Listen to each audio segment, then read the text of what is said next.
Sorry, बहुत ज़्यादा net disturb कर रहा है।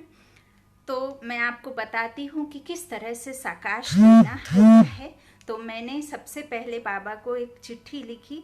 बाबा को चिट्ठी में लिखा कि ऐसे एक आत्मा है, मैं जानती हूँ वो आत्मा का कुछ हिसाब किताब चुकतू होना है, वह भी मैं जानती हूँ। मैं ईश्वर के ऊपर कभी भी क्वेश्चन नहीं करती हूँ, क्योंकि जो भी हो रहा है या हो गया या होने को है वो सब होना ही है।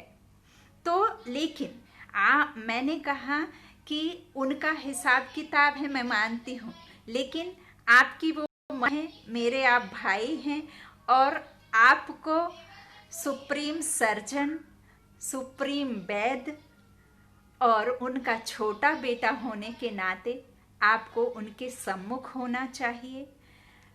मैं शरीर रूप से तो नहीं, लेकिन उनके साथ में मेरा मन, मेरी वाइब्रेशंस, मेरी शक्तिशाली वाइब्रेशंस उनके साथ हैं, क्योंकि मैं आपसे कनेक्ट हूँ।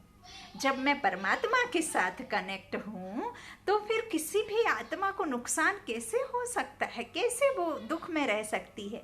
मैंने बाबा को कहा, लिखा, बाबा यदि उनका ये कष्ट दूर नहीं हो सकता तो आप उनको सहने की शक्ति तो दे सकते हैं। वो पवित्र आत्मा को इतनी शक्ति तो दे सकते हैं कि वो इस दर्द को सहन कर सके।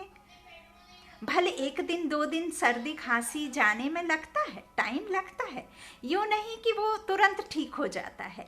तो आप कम से कम उन्हें रात में इतनी शक्तियों से भर दें, इतना आप उनका साथ दे दें कि वो रात में कम से कम एक खांसी से दूर रह करके, कफ से दूर रह करके कम से कम शांति की, सुख की नींद तो ले सकें, ताकि उनकी बॉडी भी जो है आराम करेगी और उनकी आत्मा भी शांत हो पाएगी, तो वो अच्छी रीति से सो पाएंगी। तो वो उनके शारीरिक जो रोग हैं या जो शारीरिक सफ़र है वो सफ़र थोड़ा कम होगा, क्योंकि नींद लेने से अपना ये शरीर भी ठीक हो जाता है और आत्मा भी शांत होती है। फिर मैंने आधे घंटे का बहुत अच्छे से योग किया।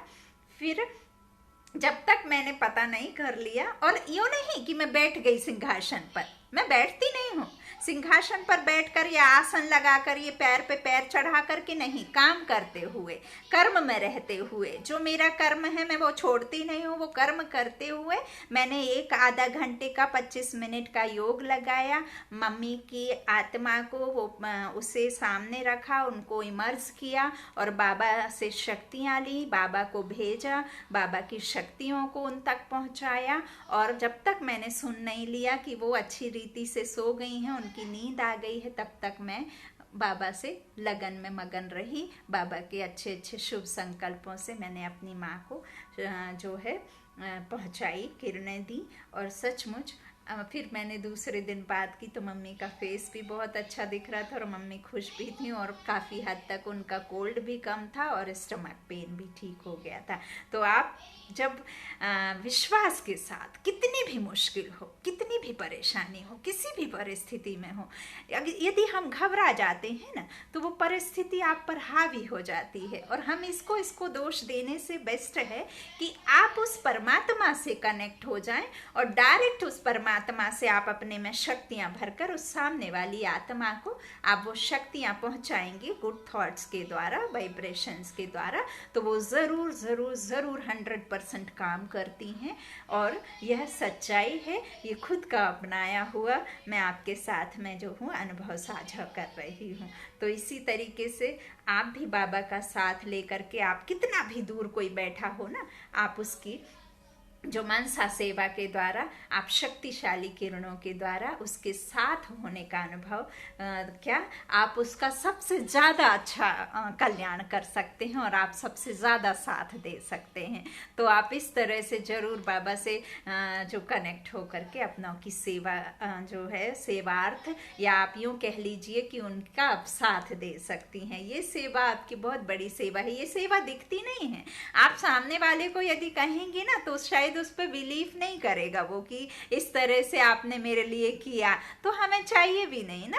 मतलब वो तो मेरी माँ है, वो तो सोचती हैं, हर पल कहती हैं कि ये है, ये सच्चाई है ना। लेकिन जो है, आपको, आप किसी से स्नेह करते हैं, प्यार करते हैं ना, तो आपको जताने की जरूरत नहीं है, आपको अंदर से दिखाना है, आपको अंदर मन में भावनाओं में ये प्यार दिखाना है, आपको ये सेवा करके उसका सहयोग देना है। शरीर रूप से सहयोग देना तो है, एक एज ऐसी होती है ना जब शरीर रूप से, धन से, तन से, मन से, सब तरह से सेवा जरूरी रहती। लेकिन अब आप अपने ड्रामा में है ना, और हम बेटियों का तो है ही कि आप सबको ये जो नियम बनाया है, ये रिवाज बनाए हैं, उस हिसाब से तो हम आपको इधर उधर जाना ही होता है ना।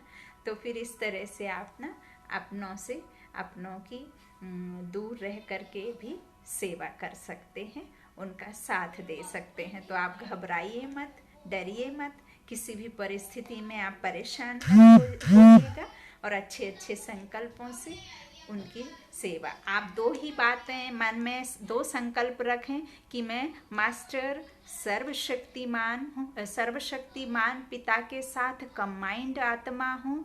मैं वो सुप्रीम सर्जन, वो सुप्रीम वैद्य, वो जो सुप्रीम डॉक्टर है, उस आत्मा को, सामने वाली आत्मा को उसके साथ में इमर्ज कर दीजिए, और ऐसा अनुभव कीजिए कि वो आत्मा के पूरे शरीर से जो भी रोग हैं, जो भी उनके अंदर, जो भी उस शरीर को निर्बल महसूस करने वाली जो भी आशक्ति है, वो शक्ति उनके सर से लेकर के पैर के नख से, पूरे अंगों से होते हुए, इस तरह से काले धुएं के माफिक नीचे से निकल करके पैर के नख के द्वारा वो आशक्ति, वो परेशानी, वो जो बीमारी है, वो खत्म हो रही है। और उस आत्मा को आप इमर्ज करना है, जिस आत्मा के लिए आप साकाश देते हैं, वाइब्रेशंस देते हैं ना, उस आत्मा को आप इस तरह से अनुभव करते हुए, इस तरह से आपको उससे कनेक्ट होकर के आपको साकाश देना है। और ये साकाश विधि जो है ना, बहुत कारगर है, ये आजमाया हुआ है। जब कभी मेरे घर में भी अपने बेटों को कुछ होता है या किसी को भी होता है, तो मैं यही करती हूँ, मैं डरती नहीं हूँ, मैं वाइब्रेशन से उनको ठीक करती हूँ। दवा भी देनी है, दवा के बिना काम नहीं बनता।